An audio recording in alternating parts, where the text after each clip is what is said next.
글씨가 흐릿하게 보여서 돋보기를 벗었다 썼다 반복하게 된다. 눈이 뻑뻑하고 따갑고 눈물약이 없으면 못 견디겠다. 혹시 이런 불편 익숙하지 않으신가요? 많은 분들이 눈이 침침하면 눈 영양제부터 찾으시는데 사실 눈 건강은 눈 자체의 문제가 아닐 수도 있습니다. 뇌신경, 경추, 간 기능 이 세 가지의 원인이 있을 수 있어요. 네, 안녕하세요. 저는 귀를 통해 건강에 대해 소통하는 오혜서 약사입니다. 오늘은 귀 지압을 통해 눈과 연결된 세 가지 핵심 부위를 관리하는 방법을 소개해 드릴게요. 그리고 눈에 좋은 음식과 생활 습관까지 알려드릴 테니 끝까지 함께 해주세요. 왜 눈은 노화에 민감할까요? 눈은 아주 정교한 구조를 갖고 있어요. 각막, 수정체, 망막까지 여러 층이 겹쳐져 있고 혈관, 신경, 분비샘이 24시간 작동해야만 선명한 시야를 유지할 수 있습니다. 그런데 50대 이후로는 우리 몸 전체의 모세혈관이 해마다 가늘어지고 뇌로 향하는 혈류가 줄면서 눈에 도달하는 혈류는 겨우 4% 정도라고 합니다. 이 흐름이 조금만 줄어도 시야는 쉽게 흐려지고 피로해집니다. 눈과 연관된 세 가지 핵심, 뇌신경, 경추, 간. 눈 건강을 제대로 관리하기 위해서는 이 세 가지를 기억해야 합니다. 뇌, 모, 간이 그것입니다. 뇌신경 중 4개는 눈과 직접적으로 관련이 있습니다. 이 중에 하나라도 이상이 생기면 눈의 움직임, 초점 조절, 시야 유지 등이 문제가 발생할 수 있습니다. 그렇기 때문에 뇌로 가는 혈류가 줄거나 뇌에 피로가 쌓이면 눈은 금세 피곤하고 침침해지게 됩니다. 다음으로 목이 굳거나 경추 주변 근육이 긴장하게 되면 뇌 혈류 자체가 줄어들게 됩니다. 이로 인해 시신경까지 영향을 받고 눈이 건조해지거나 흐려지는 증상이 발생할 수 있어요. 마지막으로 늦게까지 야근을 하거나 회식을 한 다음날 유독 눈이 더 피곤하지 않으셨나요? 동양의학에서는 눈은 간의 창이라고 부릅니다. 간 기능이 저하되면 열과 염증이 쌓이고 눈이 자꾸 붉고 건조해지며 피로가 쉽게 찾아옵니다. 즉, 눈 건강을 제대로 챙기려면 이 세 가지, 뇌신경, 경추, 간, 이 세 가지를 함께 돌봐야 합니다. 귀에는 앞서 말씀드린 뇌신경, 경추, 간과 연결된 중요한 지하점들이 집중되어 있습니다. 그래서 귀를 지그시 자극해주는 것만으로도 눈으로 가는 혈류를 원활하게 하고 뇌와 목, 간을 포함한 전신순환을 도와주는 효과가 생깁니다. 방법은 아주 간단해요. 하루 3분만 투자하셔서 다음 동작들을 따라해보세요. 먼저 양쪽 귀, 귓바퀴부터 귓불까지 부드럽게 문질러 주세요. 귓바퀴부터 이렇게 귓불에 이르기까지 지압을 해주시면 됩니다. 그 다음에는 귓불을 가볍게 잡아당겼다가 놓는 동작을 10회 정도 반복해 주시면 돼요. 귓불 위로 이어지는 연골, 여기에 해당되는 부분이 우리의 목이거든요. 경추에 해당됩니다. 이 부분을 지압해 주시면 목의 긴장감이 풀어지게 되면서 뇌로 가는 혈류를 원활하게 해줍니다. 경추에서 약간 안쪽 자리로는요, 간자리가 있거든요. 이곳도 같이 지압해 주시면 좋습니다. 그리고 이 경추의 안쪽 부분, 오른쪽에만 사실 간자리가 있긴 하지만 양쪽 모두 이 경추 안쪽 자리를 지압해 주시면 됩니다. 이렇게 매번 지압하기 번거로울 때는 저처럼 패치를 이용해서 지압을 하는 방법도 있습니다. 이렇게 간단한 귀 자극만으로도 뇌혈류가 개선되고 경추의 긴장이 완화되며 간의 기능 회복까지 자연스럽게 도울 수 있습니다. 귀 지압 잘 따라해 보셨나요? 이제 식습관 관리로 눈 건강을 더욱 탄탄히 만들어 볼 차례입니다. 지금부터 소개하는 식품과 생활 습관들을 기억하면서 가능하다면 귀 자극을 같이 하면서 들어보시는 것도 추천드릴게요. 먼저 눈에 좋은 음식부터 알려드릴게요. 달걀 노른자에는 루테인과 지아단틴이 풍부하게 들어있어서 망막의 황반을 보호하고 들기름이나 등푸른 생선 속 오메가3는 눈 속의 미세 염증을 완화하는 데 효과적입니다. 녹황색 채소와 베리류는 항산화 영양소가 풍부해서 눈의 노화 방지에 좋고요. 해조류나 미역국은 눈물샘과 갑상샘 기능을 도와서 눈물의 질을 안정시켜줍니다. 또한 견과류와 씨앗은 세포막을 보호하고 비타민 E, 아연과 같은 미량 원소까지 공급을 해줍니다. 반대로 피해야 할 습관들도 분명히 있습니다. 대표적으로 설탕, 밀가루, 튀김을 비롯해 각종 가공식품들은 혈당을 급격하게 올리고 산화 스트레스를 유발해서 눈 속 단백질을 변성시키고 시야를 흐리게 만들 수 있습니다. 또한 커피 등 카페인을 과하게 섭취하거나 술과 담배 같은 자극적인 습관 역시 눈 건강에 해로운 영향을 줄 수 있으니까 반드시 줄이셔야 합니다. 음식과 귀 자극 외에도 눈을 지키기 위한 작은 습관들이 정말 많습니다. 첫째는 20, 20, 20 룰인데요. 스마트폰이나 TV 화면을 우리가 한 20분 정도 보게 되면 20초 동안은 6m 이상 떨어진 창밖 풍경을 바라보는 습관입니다. 눈에 눈의 초점 조절 근육을 스트레칭 시켜줘서 노안 예방에 좋습니다. 둘째는 완전 깜빡임 훈련입니다. 알람을 설정해 두시고요. 매 정각마다 눈을 천천히 끝까지 감았다가 다시 스르르 뜨는 이 동작을 10회 반복해 보세요. 이렇게 하면 눈물막이 고르게 퍼져서요. 건조증이 많이 호전됩니다. 셋째는 온찜질과 눈꺼풀 청소입니다. 전자레인지용 찜팩 있으시잖아요. 그거를 이제 전자레인지에 한 30초 정도 데우면 40도 정도가 되는데요. 그걸 눈 위에 5분 정도 얹어주고 찜질을 한 다음에 면봉을 통해서 속눈썹 라인을 따라서 위아래 방향으로 살짝 닦아내세요. 그리고 나서 인공 눈물을 넉넉하게 흘려서 먼지와 기름을 씻어내면 개운함이 다르실 거예요. 넷째는 눈 운동입니다. 눈을 감고 왼쪽, 위, 오른쪽, 아래쪽 이렇게 천천히 원을 그리는 동작을 5회 반복해주세요. 혈류가 증가하면서 시야가 즉각적으로 맑아질 수 있습니다. 다섯째는 목 스트레칭입니다. 고개를 앞으로 숙였다가 입이 자연스럽게 벌어질 정도로 이렇게 넘기고 잠시 이렇게 멈춰줍니다. 그리고 호흡을 들이마시면서 다시 앞으로 오시는 이 동작을 반복해 주시면 되고요. 좌우로 스트레칭 하실 때에는요, 귀와 어깨가 좀 멀어지도록 해줍니다. 이렇게만 하시더라도 경추 주변 혈류가 개선되고 시신경이 받는 압박이 많이 줄어들게 됩니다. 여섯 번째는 족욕인데요. 퇴근하고 집에 오면 눈이 피곤하고 화끈거리고 하는 느낌 드실 때 있으실 거예요. 그럴 때 한 40도 정도 되는 미온수에 발목까지 물을 받으셔가지고 발을 담그고 계시면 좋습니다.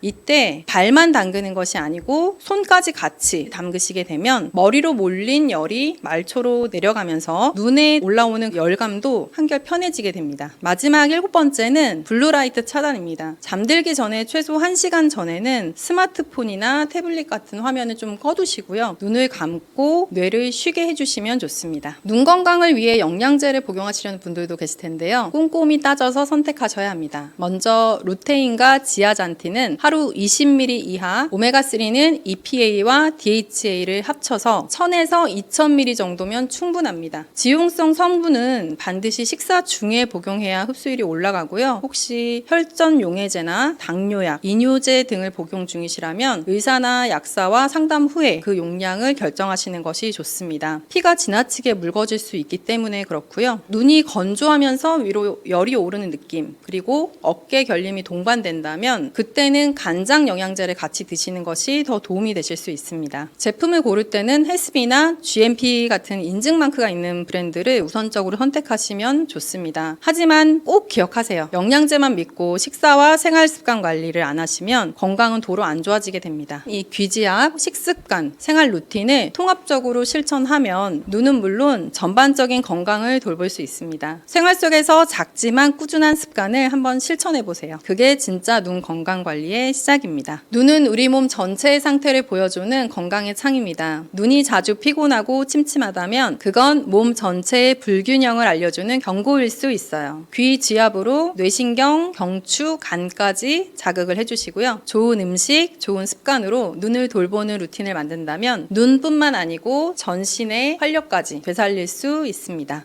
여러분, 혹시 귓불이 얇거나 탄력이 없고 주름이 많다면 오늘 이 영상을 꼭 보셔야 합니다. 왜냐하면 귓불에 이런 변화가 생겼다는 건요, 단순한 노화의 징후가 아니라 뇌혈류와 신경계 이상, 나아가서 치매 가능성을 암시할 수 있기 때문입니다. 네, 안녕하세요. 저는 귀를 통해 건강에 대해 소통하는 오예서 약사입니다. 오늘은 이 귓불의 변화를 단서로 치매 예방을 위한 생활 습관과 쉽게 따라해 볼 수 있는 귀 지압법, 뇌 건강을 해치는 피해야 할 음식까지 차근차근 정리해 드릴게요. 스트레스를 받거나 유난히 힘든 날, 달달한 음식이 자꾸 당기신 적 있으시죠? 이건 단순히 기분 탓이 아닙니다. 스트레스를 받으면 우리 몸은 에너지가 부족하다고 느끼고요. 빠르게 에너지를 보충할 수 있는 당분을 강하게 갈망하게 됩니다. 실제로 달콤한 음식을 먹으면 도파민이라고 하는 기분을 좋게 하는 호르몬이 분비되는데요. 이로 인해서 기분이 일시적으로 좋아지는 거죠. 이건 진화적으로 형성된 형성된 생존 메커니즘입니다. 하지만 우리는 이미 풍요로운 시대에 살고 있잖아요. 음식도 넘쳐나는 이 시대에 뇌가 여전히 단 것을 먹어야 살아남는다, 이런 착각에 빠져 있다면 어떻게 될까요? 그 결과는 비만, 당뇨, 심혈관 질환, 그리고 더 나아가서 인지 저하와 치매 위험 증가로 이어질 수 있습니다. 단 음식은 혈당을 급격하게 올리고요. 이때 분비되는 인슐린이 과도해지면서 뇌세포는 에너지를 제대로 쓰지 못합니다. 이 상태가 반복되면 뇌 기능이 저하되고 결국 알츠하이머성 치매와도 관련이 깊어진다는 연구가 계속 보고되고 있기도 해요. 여기서 다시 귀로 돌아볼까요? 귀는 인체의 축소판이라고 불릴 만큼 우리 몸 여러 부위와 연결되어 있는데요. 특히 귓불에 주름이 깊이 생기거나 탄력이 떨어졌다면 이는 뇌혈류 이상이나 신경계 문제를 의심해 볼 수 있는 신호라고 합니다. 그렇다면 귀 자극으로 뇌에 활력을 줄 수 있을까요? 정답은 네, 줄 수 있습니다. 귀에는 무려 100개 이상의 지압점이 모여 있는데요. 이 중에서도 귓불과 이 안쪽 부분을 지압을 해주면 뇌혈류가 개선되고 호르몬 분비도 조절되는 효과가 있습니다. 방법은 아주 간단합니다. 이 양쪽 귀 사이에 손가락을 끼우고 위아래로 이렇게 문지르면서 마사지를 해주시고요. 귓불을 살짝 당기는 것을 반복을 해줍니다. 살짝 잡아당겼다가 풀기를 반복해 주시면 됩니다. 그리고 이 귓불 윗부분에 연골로 이루어진 머리뼈에 해당되는 부분이 있는데요. 이 부분을 주무르면 더욱 효과적입니다. 이 부분에는 우리의 기억을 장기 기억으로 전환해주는 해마의 혈자리가 있기도 합니다. 제가 큰 귀로 다시 한번 설명을 해드릴게요. 전체적으로 귀를 마사지를 해서 좀 풀어주신 다음에 이 귓불 부분을 잡고 살짝 당겼다가 놓는 동작을 반복해 주시면 되고요. 그리고 이 부분이 바로 우리 두개골, 머리뼈에 해당되는 부분입니다. 그리고 우리가 단기 기억이 장기 기억으로 전환되는 그 뇌의 기관이 해마거든요. 근데 이 해마 부분이 이쪽에 있습니다. 이렇게 지압을 해주시는 것이 좋습니다. 사실 저희 외가 쪽이 치매 가족력이 있는데요. 그래서 저희 어머니도 항상 치매를 걱정하고 계세요. 한 번은 제가 본가에 갔을 때 일인데 이제 어머니께서 밥 먹었냐 이렇게 물어보시는 거예요. 그래서 네, 먹고 왔어요 하고 답변을 드렸죠. 그 1시간 동안 무려 이 똑같은 질문을 5번이나 하시는 거예요. 그래서 좀 이상하다, 안 되겠다 싶어서 엄마 일로 앉아보세요 하고서는 제가 이 귀 지압 패치를 이용해서 중요한 지압점들을 포함한 시술을 해드렸었어요. 그랬더니 신기하게도 그 이후로는 밥 먹었냐는 질문을 안 하셨어요. 귀 자극만으로도 이런 변화가 바로 나타나는 것이 신기하시죠? 아마 돌아서면 까먹는 이제 돌가족 계시다면 하루에 3분씩 TV를 보시거나 이게 출퇴근길에 가볍게 실천해 보시면 좋으실 것 같아요. 이 작은 습관이 치매 예방은 물론 두통 완화, 수면 개선, 그리고 집중력 향상에도 도움이 될 수 있습니다. 저처럼 이렇게 귀를 자극하고 계시다면 아주 잘하고 계신 겁니다. 여러분들이 귀를 부드럽게 자극하시는 동안 저는 뇌 건강에 해로운 음식 이야기를 이어가 볼게요. 2015년 미국 하버드대와 러시대 메디컬 센터 연구에 따르면 다음과 같은 음식들이 치매 위험을 높이는 주요 식품군으로 확인됐는데요. 먼저 치즈입니다. 치즈는 칼슘과 단백질이 풍부한 식품으로 알려져 있지만 가공 치즈에는 포화 지방과 나트륨이 많이 들어있어서 뇌로 가는 혈관을 좁히고 혈류를 방해할 수 있습니다. 이는 기억력 저하와 인지 기능 약화로 이어질 수 있다는 점입니다. 다음은 붉은 고기와 가공육인데요. 소시지, 베이컨, 햄 등은 지방, 염분, 질산염이 많아서 몸속에 염증을 유발하고 산화 스트레스를 높여 뇌세포를 손상시킬 수 있습니다. 과도하게 섭취를 했을 때는 전신 건강은 물론 뇌 건강까지 위험해질 수 있습니다. 세 번째는 튀긴 음식과 패스트푸드입니다. 이런 음식들은 고온 조리 과정에서 당독소라는 물질이 생성되는데요. 이 물질이 뇌에 축적이 되면 기억력과 학습 능력이 저하될 수 있습니다. 특히 반복적으로 자주 섭취하면 그 영향은 누적될 수밖에 없죠. 네 번째는 마가린입니다. 마가린은 트랜스 지방과 포화 지방이 다량 포함되어 있어서 혈관을 딱딱하게 만들고 뇌로 가는 산소와 영양 공급을 차단할 수 있습니다. 마가린보다는 올리브유나 아보카도 오일 같은 이제 건강한 지방으로 대체를 해주시면 되고요. 마지막으로는 과자류입니다. 과자에는 설탕, 기름, 트랜스 지방이 복합적으로 포함되어 있어서 혈당과 인슐린 분비를 교란시킬 수 있습니다. 이로 인해서 장기적으로는 뇌 기능이 저하되고 집중력이나 기억력에도 악영향을 미칠 수 있습니다. 이 5가지 식품군은 단순히 몸에 안 좋을 뿐만이 아니라 뇌 기능 저하와 치매 위험과도 깊은 관련이 있다는 점 꼭 기억해 두시길 바랍니다.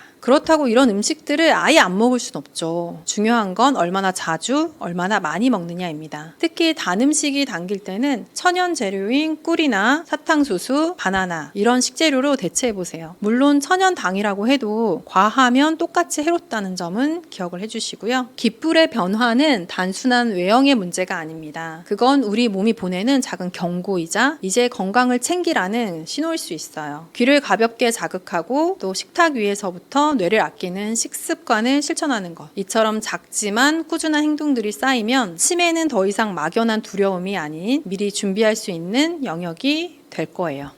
당뇨는 한번 생기면 평생 약을 먹어야 된다고 알고 계시는데 사실은 그렇지 않습니다. 약에만 의지하면 숫자는 조금 내려가도 몸 자체의 조절력은 떨어지기 때문에 내 몸이 혈당을 다스릴 수 있게 만들어야 오래 잘 버틸 수 있습니다. 그러려면 어떻게 해야 될까요? 네, 안녕하세요. 귀를 통해 건강에 대해 소통하는 오예서 약사입니다. 오늘은 많은 분들이 걱정하시는 당뇨 관리에 대해 이야기해 보려고 하는데요. 단순히 숫자를 낮추는 것을 넘어서 몸이 스스로 혈당 조절을 할 수 있는 상태로 되돌리기 위해 필요한 식이요법과 생활습관, 그리고 저의 전문 분야인 귀지압법까지 소개를 해드리려고 합니다. 당뇨를 다스리는 가장 기본적인 습관은 공복 시간을 확보하는 건데요. 저녁 식사를 한 6시에서 7시 정도 그쯤에 맞추고 이후에 물만 마시고 잠자리에 들면은 인슐린을 최소 12시간까지 분비되지 않게 약간 휴식 시간을 줄 수 있거든요. 그 시간 동안에 간과 근육은 쌓여있던 포도당을 천천히 소비하게 됩니다. 이 습관 하나만 실천해도 다음날 공복 혈당이 한 20 정도 떨어졌다는 분들이 많으신데요. 식사의 순서도 참 중요해요. 제일 먼저 채소를 드시고 그 다음에 단백질, 마지막에 탄수화물, 이 순서로 식사하는 것이 혈당이 급등을 하는 것을 막는데 효과적입니다. 채소가 없다면 삶은 달걀 한 알 정도도 괜찮습니다. 포만감도 오래가고 혈당이 천천히 오르게 됩니다. 하루 중에 혈당이 가장 많이 오르는 때가 사실 식사 직후거든요. 식사를 마치시고 10분 정도만 걷게 되면요. 혈당이 한 30에서 40 정도는 덜 오르게 됩니다. 엘리베이터를 타는 대신에 계단을 이용하거나 집안을 왔다 갔다 하면서 걷는 것만으로도 충분합니다. 혹시 나는 무릎이 불편해서 그렇게 하는 거 힘든데 라고 하시는 분도 있으실 것 같은데요. 그럴 때는 벽에 살짝 기대서 앉았다 일어났다를 하는 동작만으로도 도움이 됩니다. 제가 요새 연속 혈당 측정기를 착용하고 있는데요. 실제 식사를 하고 그냥 누워있거나 앉아있지 않고 잠깐 운동을 해봤어요. 실제 측정했을 때 혈당 차이가 나더라고요. 여러분들도 식사를 하고 바로 눕거나 낮잠을 잘 때 혈당이 엄청나게 치솟게 된다는 거 잊지 마시고요. 오늘부터는 식사를 마치시면 한 10분 정도 가볍게 운동을 해보세요. 운동을 할 여력이 안 되신다면 그럴 때는 귀의 혈자리를 자극하시는 그 방법을 한번 실천해 보시는 것도 좋을 것 같아요. 실제 저에게 이혈요법을 배우신 수강생이 수업을 들으시면서 당뇨를 앓고 계신 어머니께 시술을 해드렸었는데요. 원래 어머니께서는 아침 저녁으로 당뇨약을 복용하고 계셨다고 그래요. 그런데 꾸준히 이혈 시술을 해드렸더니 혈당이 잘 조절이 돼서 저녁약을 끊고 아침약은 용량도 많이 줄이셨다고 하셨어요. 귀 지압만으로 그렇게 된다는 게 신기하죠. 양손으로 귀를 감싸서 귓바퀴부터 귓불까지 천천히 이완을 좀 해주시고요. 혈당 조절과 관련된 부위를 중심으로 자극을 해주면 혈당 조절과 인슐린 분비에 보조 역할을 할 수가 있습니다. 이 혈당 조절을 할 수 있는 인슐린 혈자리가 이 안쪽에 있습니다. 이쪽 부분과 오른쪽 귀에 해당되는 부분은 간에 해당되는데요. 간도 우리 몸의 혈당 수치를 조절하는 중요한 기관이기 때문에 이쪽도 같이 지압을 해주시는 것이 좋습니다. 스트레스를 많이 받은 날에는 귀에서 뇌하수체에 해당되는 이쪽 부분을 지압을 해주시는 게 좋고요. 우리가 스트레스를 받게 되면 턱을 꽉 깨물고 또 심하면 어금니가 깨지는 분들도 있잖아요. 스트레스 받은 날, 긴장이 많이 되는 날은 턱관절 부분을 지압을 해서 이완을 해주시는 것도 좋습니다. 귀에서 인슐린을 분비하는 이쪽 부분 이렇게 지압을 해주시고요. 이 안쪽으로는 간자리가 있어요. 간자리도 지압을 해주시면 됩니다. 오늘 내가 좀 스트레스가 많다 하는 날은 혈당이 많이 오르거든요. 이 아래쪽 부분 뇌하수체에 해당되는 부분인데요. 뇌하수체라는 거는 호르몬을 분비해 이렇게 지시를 내리는 부분이에요. 그 부분을 눌러서 지압을 해주시면 됩니다. 이렇게 긴장을 풀고 콜티솔 분비를 조절해서 혈당이 급등하는 거를 완화시키는 데 도움이 됩니다. 이제 식재료 이야기를 좀 해볼 건데요. 음식은 혈당 조절의 핵심이기 때문에 무엇을 먹느냐가 정말 중요합니다. 제가 방금 말씀드렸던 이 귀지압을 하시면서 함께 들어보시면 좋을 것 같은데요. 첫 번째로 추천드리는 식재료는 삶은 달걀입니다. 들고 다니기도 편하고 포만감이 오래가서 혈당 스파이크를 방지하는 데 도움을 줍니다. 두 번째는 당근입니다. 당근은 단맛이 있지만 섬유질과 비타민, 미네랄이 풍부해서 혈당을 서서히 올려주기 때문에 안심하고 드셔도 좋습니다. 세 번째는 바로 미역과 다시마 같은 해조류입니다. 여기에 들어있는 알긴산이라는 성분이 탄수화물의 흡수를 늦추고 장 건강을 돕습니다. 샐러드나 국, 반찬에 가볍게 활용해 보셔도 좋고요. 네 번째는 현미, 귀리, 보리 같은 통곡물입니다. 흰쌀이나 밀가루처럼 가공된 탄수화물 대신에 이런 통곡물을 섞어 드시면 식후 혈당이 완만하게 오르게 됩니다. 두부, 콩, 견과류는 식물성 단백질과 건강한 지방을 함께 제공해서 혈당과 혈관 건강 모두에 이롭습니다. 올리브유나 들기름도 이제 소량을 곁들이며 혈당 상승을 천천히 유도해주죠. 제품 고를 때 주의하셔야 되는 게 있는데요. 바로 산패되지 않은 제품으로 고르셔야 한다는 겁니다. 제가 상담하는 환자분들한테 자주 말씀드리는 건데요. 좋은 것을 드시는 것보다 안 좋은 것을 덜 드셔라, 이 이야기입니다. 아무리 건강한 식단을 실천해도 안 좋은 음식들을 반복해서 섭취하게 되면 효과가 반감될 수밖에 없어요. 우선은 말린 과일입니다. 말린 과일 같은 경우는 수분이 빠진 대신에 당이 농축되어 있어서 생과일보다 혈당을 더 빠르게 높입니다. 같은 과일이라면 차라리 생으로 드시는 게 훨씬 좋습니다. 다음은 단맛이 나는 음료와 믹스커피입니다. 여기에는 당분이 다량 포함되어 있는데요. 제 환자분들 중에 이 믹스커피를 하루에 3-4개씩 드시는 분들이 계셨는데 아무리 좋은 영양제를 계속 드셔도 이 증상이 개선이 잘 안 되시는 거예요. 혹시 저 모르게 드시고 계신 거 있으시냐, 아니면 저 몰래 어떤 음식 안 좋은 거 드시냐라고 여쭤봤더니 그제서야 말씀을 하시더라고요. 이 믹스커피 같은 경우에는 한 포만 드셔도 당을 치솟게 하기도 하고요. 혈관을 굳게 하는 가장 큰 원인 중에 하나입니다. 이런 경우는 아무리 좋은 영양제를 드셔도 질병이 개선되는데 속도가 많이 늦어지게 됩니다. 흰 밀가루 음식, 특히 이 하얀 빵, 그리고 국수, 과자류, 입에 넣는 순간 포도당으로 분해돼서 혈당을 급격하게 올립니다. 그리고 제로 칼로리 음료를 많이 드시는데요. 이 음료도 주의가 필요합니다. 인공 감미료가 인슐린 감수성을 떨어뜨릴 수 있다는 연구 결과가 계속 나오고 있기 때문인데요. 이런 음식들은 가급적 피하시거나 줄이고 드시더라도 양과 빈도를 꼭 조절해 주시면 좋을 것 같아요. 그렇다면 하루 식사는 어떻게 구성하면 좋을까요? 아침에는 귀리죽에 삶은 달걀, 미역국, 김치 한 접시, 이 정도면 충분히 든든하면서도 혈당에 부담이 적습니다. 또 점심은 잡곡밥 반 공기, 채소볶음, 두부부침, 된장국, 이 정도로 구성을 해보시고요. 이때 식사 전에 상추나 오이 조금 드시게 되면은 식후 혈당 상승을 좀 막을 수가 있어요. 저녁은 너무 무겁지 않게 고구마와 구운 생선, 들깨 미역 무침 정도로 마무리를 하시고요. 식후 10분 이상 산책을 꼭 추가해주세요. 이 산책 하나만으로도 식후 혈당 차이가 확연하게 달라질 수 있습니다. 특히 잠들기 전에는 심호흡을 해주시고요. 심호흡을 하시면서 귀를 자극을 해주시면 숙면하는 데 많이 도움이 되실 거예요. 다음날 아침 혈당에도 도움이 됩니다. 당뇨 관리는 결국 일상의 반복에서 시작됩니다. 매 끼니 식사 순서를 지키고 식사 후엔 가볍게 몸을 움직여주고 하루 중 틈날 때마다 귀를 부드럽게 자극해서 몸의 순환을 도와주세요. 저녁 이후에는 꼭 공복 시간을 충분히 확보해서 인슐린이 쉴 수 있는 시간을 만들어주는 것, 이렇게 4가지를 실천해 보시면 당뇨는 더 이상 약에 의존해야 하는 질병이 아니고 오히려 나를 건강한 상태로 이끌어주는 계기가 될 수 있습니다.